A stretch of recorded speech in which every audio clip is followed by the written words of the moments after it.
you think of the 2008 crisis, Goldman Sachs' name will always come up. This investment bank not only helped fuel the crisis, but it also managed to save itself from the complete collapse like Lehman Brothers. The top management at Goldman was smart enough to make course corrections at the right time before the crisis. Though it got them into a lot of trouble from the public and the regulating agencies, at the end of the day, they managed to survive the crisis. So in this video, we will see what exactly happened at Goldman during the 2008 crisis and how they managed to survive. But before we go further, let's see a little history of Goldman. Goldman Sachs was founded in 1869 by Marcus Goldman, a German immigrant. It started out as a small commercial paper business which helped businesses secure short-term loans. In the early 1900s, the firm grew quickly and began expanding its services, moving into investment banking and helping companies go public. Over the decades, Goldman Sachs built a reputation for being one of the smartest and most aggressive investment banks on Wall Street. It developed a strong network of influential alumni, many of whom later went on to hold key positions in government and central banks. Some called it the Goldman government due to its reach and influence. By the early 2000s, Goldman had become a global powerhouse. The firm was known for hiring the smartest minds and giving them the freedom to take bold, calculated risks. But this same aggressive culture also led Goldman to make some very questionable moves during the housing boom. For most of its history, Goldman Sachs was a private partnership. This meant the top people, the partners, owned the company and invested their own money in it. Becoming a Goldman partner was like reaching the very top of Wall Street. It meant incredible wealth and status.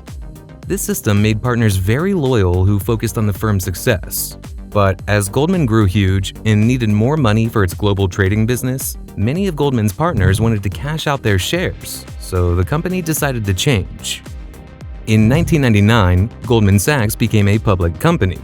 Their IPO raised billions of dollars, giving Goldman even more firepower for trading and expanding. But it also meant Goldman now had to answer to public shareholders every 3 months and constantly worry about its quarterly profits. This changed the company's culture, making it focus more on short-term profits.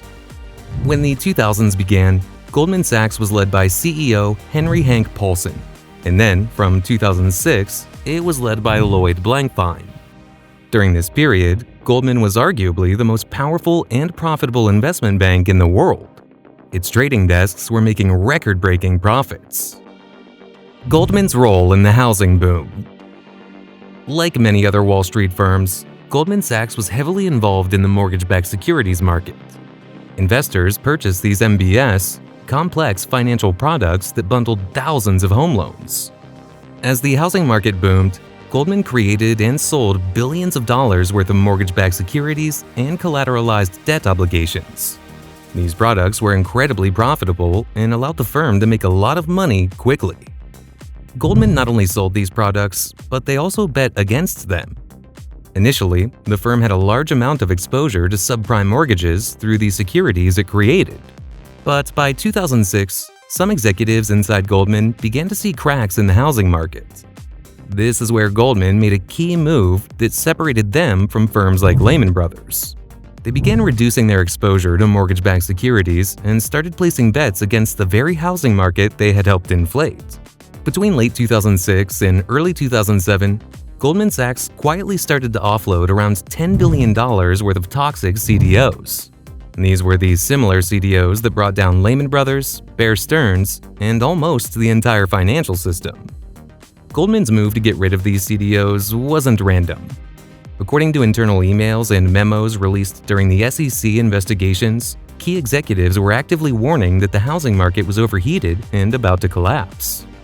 One famous internal email from a top executive read, "This market is toast." That quote was later repeatedly cited by the media and investigators. After offloading, Goldman began aggressively shorting the housing market using credit default swaps, similar to what Michael Burry was doing. In The Big Short, Michael Burry was shown having major conflicts with Goldman Sachs and other banks. He accused them of not making his positions to market, that is, not giving him the real-time value of his credit default swaps.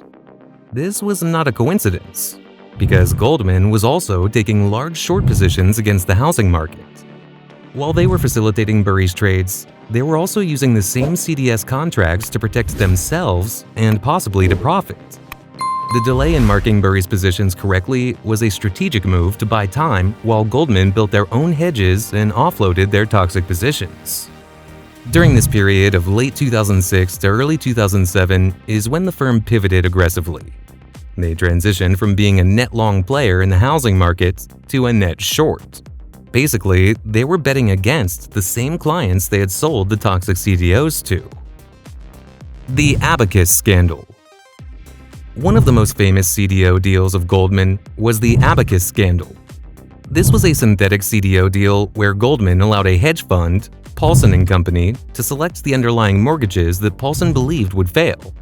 Paulson then shorted the CDO, while Goldman sold it to other investors like ACA and a German bank called IKB.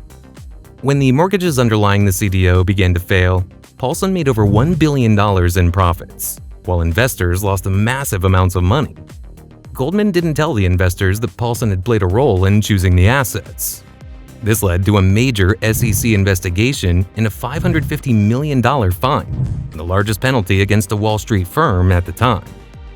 While Goldman didn't admit to wrongdoing, the damage to their reputation was significant. As the financial system started to collapse in 2008, firms like Lehman Brothers, Bear Stearns, and AIG were either going bankrupt or required government bailouts. Goldman Sachs was in a precarious position too, but their earlier move to short the housing market gave them a crucial buffer. According to reports, Goldman made nearly $4 billion from its short positions in 2007. This profit helped cushion the blow when the market completely tanked in 2008. However, by September 2008, things had gotten so bad that even Goldman Sachs was at risk. Their stock was plummeting. Counterparties were nervous. The whole system was grinding to a halt. Before the 2008 crisis, Goldman Sachs was an investment bank, meaning its primary business was to serve large institutions, corporations, and high-net-worth clients through activities like trading, investment management, underwriting securities, and complex derivative deals. Investment banks don't deal with ordinary customers like traditional banks do. They don't accept savings deposits or offer personal loans. Because of this, they're not tightly regulated by the Federal Reserve. Instead, they fall under lighter oversight, which gives them flexibility to operate with higher leverage and take on more risk. But this freedom comes at a cost. When a financial crisis hits and credit dries up, investment banks don't have a safety net. They can't borrow money directly from the Federal Reserve like commercial banks can.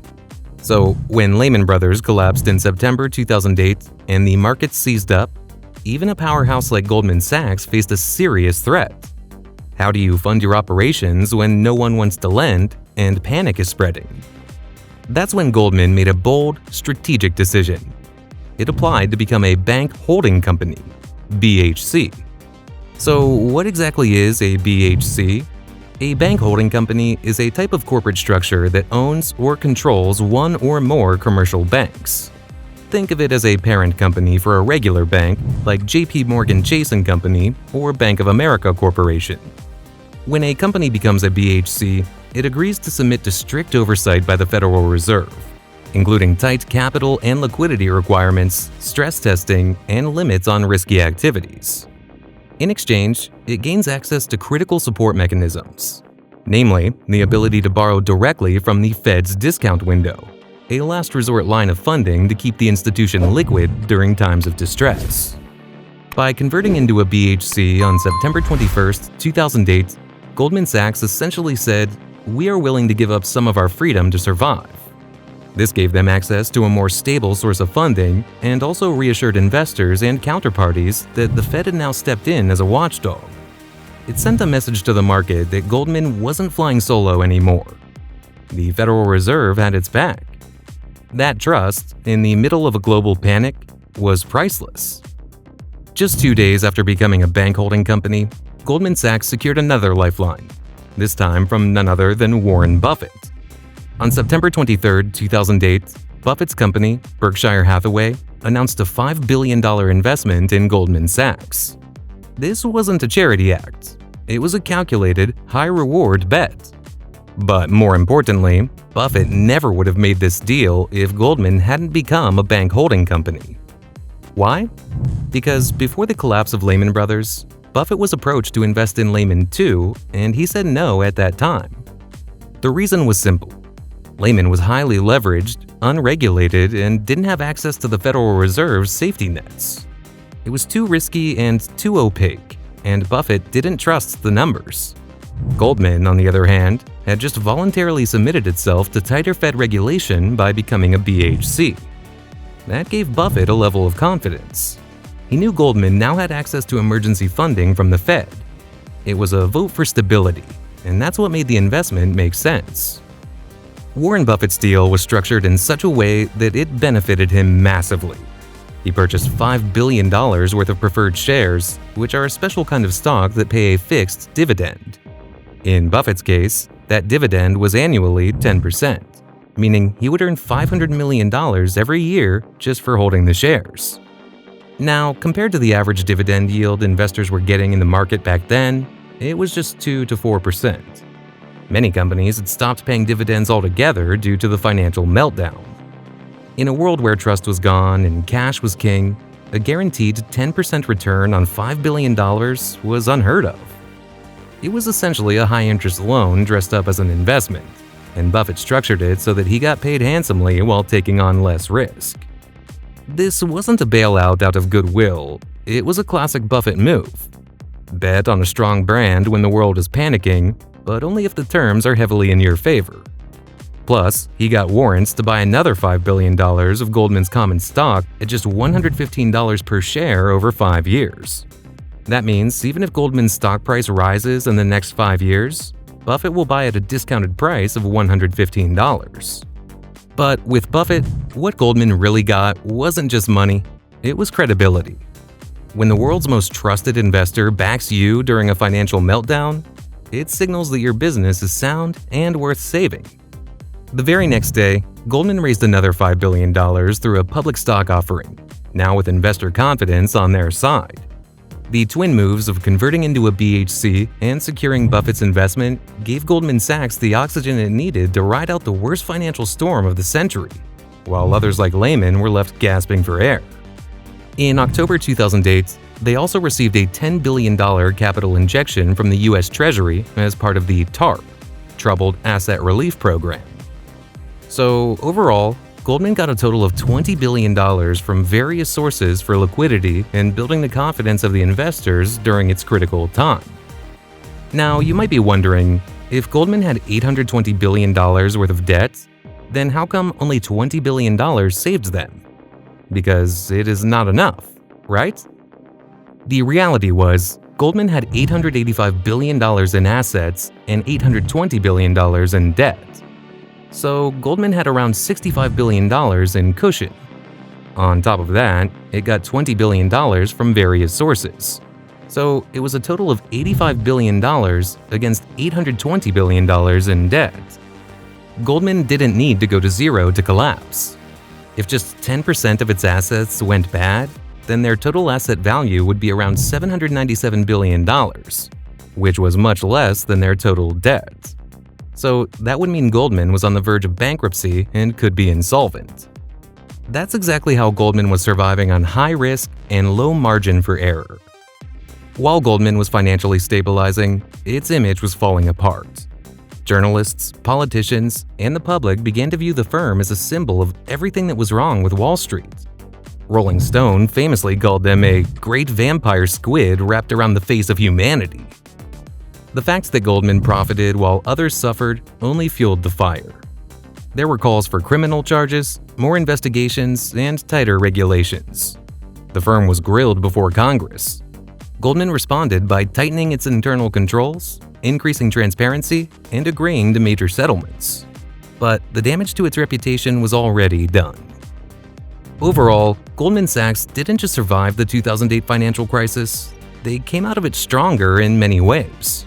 This was the situation of Goldman during the 2008 crisis. We have covered everything about the 2008 crisis and how Michael Burry made a huge profit. If you want to learn more about that, then subscribe and check out this playlist.